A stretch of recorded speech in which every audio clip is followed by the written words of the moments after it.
America की खुफिया agency ने अमेरिकी संसद में एक रिपोर्ट पेश की। संसद में इस रिपोर्ट के पेश होने के बाद अमेरिका की भी चिंता बढ़ गई। दरअसल इस रिपोर्ट में भारत के पाकिस्तान और चीन के साथ बिगड़ते संबंधों का जिक्र किया गया है। अगर आने वाले समय में भारत के दोनों पड़ोसी देशों के साथ संबंध और खराब होते हैं तो सशस्त्र टकराव होने का खतरा बढ़ सकता है। अगर भारत का चीन के साथ टकराव हुआ तो इससे अमेरिका की परेशानी बढ़ सकती है, क्योंकि अमेरिकी नागरिकों और हितों के लिए सीधा खतरा उत्पन्न हो सकता है।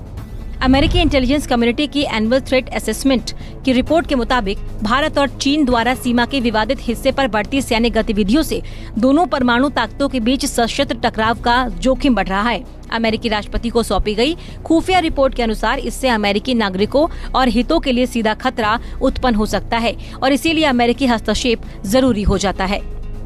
इसी रिपोर्ट में कहा गया है कि भारत और चीन के बीच रिश्ते वर्ष 2020 में हुई कई दशकों की सबसे गंभीर और घातक झड़प के मद्देनजर तनावपूर्ण रहेंगे और ये माहौल दोनों देशों द्वारा द्विपक्षीय सीमा वार्ता में जुटे रहने और सीमा विवाद को हल करने की कोशिशों के बावजूद बना रहेगा। पिछले गतिरोधों से पता चलता है कि LAC पर लगातार छोटे टकराव के तेजी से बड़ा रूप लेने की क्षमता है। दरअसल इस रिपोर्ट में चीन ही नहीं बल्कि पाकिस्तान के साथ भारत के संबंधों का जिक्र किया गया है। इस रिपोर्ट में कहा गया है कि हालांकि भारत विरोधी उग्रवादी समूहों को समर्थन देने का पाकिस्तान का लंबा इतिहास रहा है। प्रधानमंत्री नरेंद्र मोदी के नेतृत्व में पाकिस्तानी उकसावों का सैन्य बल के साथ जवाब देने की संभावना पहले से अधिक है। दोनों पक्षों के बीच बढ़ते तनाव और कश्मीर में अशांति या भारत में एक और आतंकवादी हमला होने की सूरत में लड़ाई की ज्यादा संभावना है। हालांकि इस समय भारत और पाकिस्तान सीज फायर पर टिके हैं। वैसे पाकिस्तान का इतिहास है कि वो भारत के खिलाफ आतंकियों का समर्थन करता है, लेकिन भारत के प्रधानमंत्री नरेंद्र मोदी के नेतृत्व में पहले से कई ज्यादा संभव है कि भारत ऐसे किसी उकसावे का जवाब सैन्य तरीके से देगा। इसके लिए कश्मीर में तनाव और देश के दूसरे हिस्सों में आतंकी हमले फ्लैश पॉइंट हो सकते हैं। बता दें कि LAC पर चीन के साथ जारी सैन्य गतिरोध के बीच रक्षा मामलों से जुड़ी खुफिया एजेंसियों ने हाल ही में अपनी टुकड़ियों के लिए कड़ी एडवाइजरी जारी की थी, ताकि सुनिश्चित किया जा सके कि जवान चीनी मोबाइल फोनों का इस्तेमाल तो नहीं कर रहे।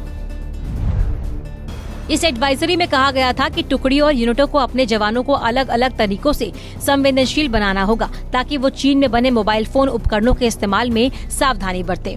एडवाइजरी में सैन्य खुफिया एजेंसियों ने सैन्य टुकड़ियों से कहा था कि जवानों और उनके परिवारों को भारत के साथ अच्छे रिश्ते नहीं रखने वाले मुल्कों से आए फोन खरीदने और इस्तेमाल करने के प्रति हतोत्साहित करें। आपको बता दें कि एडवाइजरी इसलिए जारी की गई है क्योंकि ऐसे मामले सामने आए हैं जिनमें एजेंसियों ने कथित रूप से चीनी मूल के मोबाइल फोनों में मैलवेयर और स्पाईवेयर पाए गए थे और इससे भारत की सुरक्षा को खतरा हो सकता है। भारत के बाजारों में मौजूद चीनी मोबाइल फोनों में Vivo, Oppo, Xiaomi, OnePlus, Honor, Realme, ZTE, Gionee, Asus और इनफिनिक्स शामिल है। अब देखना होगा कि खुफिया रिपोर्ट कितनी सही है और किस आधार पर बनाई गई है। भारत अपनी कूटनीति की वजह से पूरी दुनिया में मशहूर है। आपका अमेरिका की खुफिया एजेंसी की रिपोर्ट के बारे में क्या कहना है? क्या भारत को इसे गंभीरता से लेना चाहिए या नहीं? हमें अपने विचार कमेंट सेक्शन में जरूर बताएं। Bureau report, Punjab Kesari TV.